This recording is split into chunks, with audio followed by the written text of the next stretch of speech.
returning to the BBC. And a key point here is if you think that the news coming out of Ukraine is all genuine reports of what's happening in Ukraine, we'd like to remind you of what the BBC actually does with its other hand. One hand is talking to the UK public, as it were. The other hand is doing something completely different.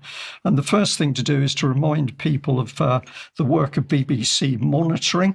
And the key thing about this organisation is that while the BBC sells itself as that lovely Auntie B, looking after fair play, reporting the facts, BBC monitoring works for and alongside UK's GCHQ, MI6, and the government to spy effectively on foreign governments and their wider society. And why do they do that? They do that so that the British government can understand better how to influence that particular government, so as to protect the UK. That's what the public's told, but really it's to give the UK military and economic advantage.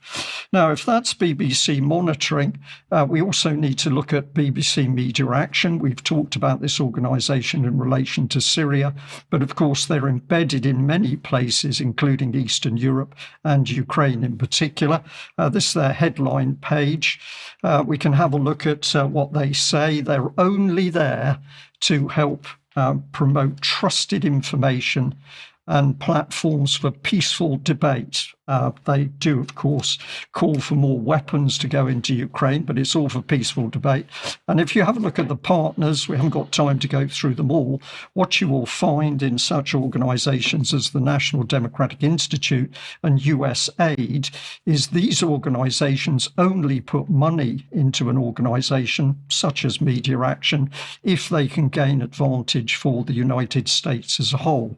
So the BBC involved in some very dirty work. This is more from their own website. So they're talking about one of two Ukrainian media channels. They say we immerse ourselves in local problems, forcing the authorities and society to respond to them. This is very similar to Media Action in Syria, where they were finding people who were challenging the government in order to help provoke change and regime change. And News of Donbass, which is the second channel, due to the challenging situation regarding freedom of speech and access to information in Donbass, we make a lot of effort to provide these people with quality informational alternatives and strengthen their resilience to propaganda. To which I'm going to look at our audience today and say, no, what's going on here is the BBC is creating the right environment for its propaganda to be able to win public opinion in Ukraine and elsewhere. How can we prove this? Well, this is Media Action talking. It says that their decade-long work with public broadcasters in Ukraine has become more urgent in wartime. So the BBC helped to foment the war in Ukraine so that it can drive its political agenda off the back. This is another comment from BBC Media Action. Our Yes, I Am a Woman gender-focused training project with the National Democratic Institute amid fears of a return to traditional gender roles. Note the language, fears that people in another country, Ukraine, can get clear of the war and return to the traditional gender roles. The BBC doesn't want that. Here is another little quote reinforcing this. So BBC Media Action talking about gender under fire in Ukraine.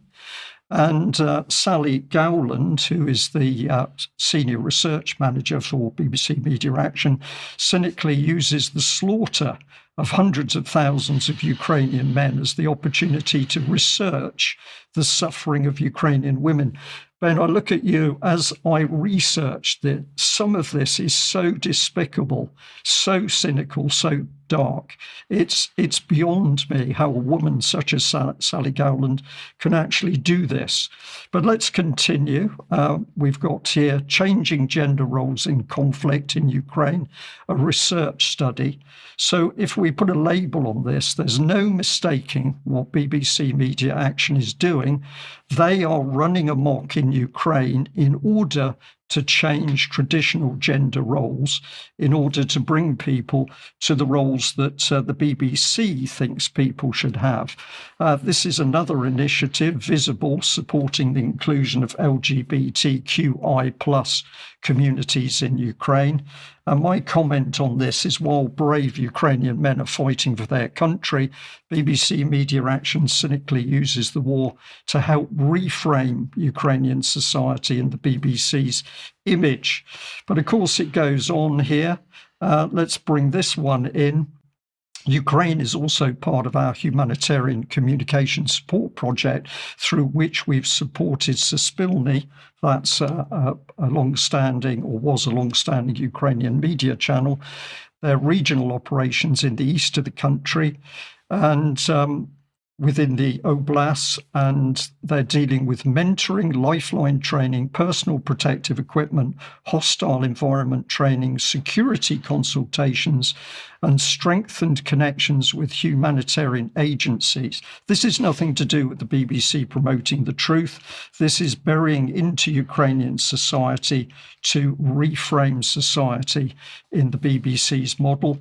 And let's add this one. The BBC Media Action says, we're also beginning work on a new 3-year project funded by the Foreign, Commonwealth and Development Office, focused on countering misinformation in the region, and another project focused on demining and mine awareness as the people of Ukraine learn to cope with the deadly environmental impacts of a grueling conflict. Well, if we want to know where the weapons have come from, let's just have a listen to the BBC. The BBC has confirmed reports that the Biden administration will soon provide Ukraine with anti-personnel landmines. The explosive devices, which are banned by most countries, will be used to help prevent Russian advances within Ukrainian territory. Officials said Kyiv had committed to not use them in built-up areas. So this is the heart of it. Where are the weapons coming from? Of course, they're pouring in from Western countries with the encouragement of the BBC. This is just some of the reports about anti-personnel landmines that were being sent over by the US. But just to remind people, this is a report from UK column 14th of August 2023, where we were showing we had the UK Chief of Defence Staff Radakin visiting Ukraine and discussing how to run the war with the Ukrainian Commander Zaluzhnyi. We labelled them the cluster munition twins because, of course, the Western countries were pouring in cluster munitions for Ukraine to use, even though they were banned. And here was Zaluzhnyi getting very excited at working with his British partners to decide how to run the war. And in the background, of course, the British military was promoting the very same sorts of agendas that BBC Media Action are trying to push on the Ukrainians. So this article talking about trans soldiers and the backlash that that's caused in the military. And then, of course, we had transgender Ukraine military spokespeople who the BBC were promoting. All in all, Ben, I'm going to say that when you look at it, the BBC malicious in using propaganda to destabilise countries, but to do that in Ukraine with the hundreds of thousands being killed is just appalling. Now, where does that take us? Let me just... We're off to Heathrow. We're up to Heathrow here. So this is you, Sandy. Are you muted, Sandy? Oh, muted? No, you've come you're in. That's okay.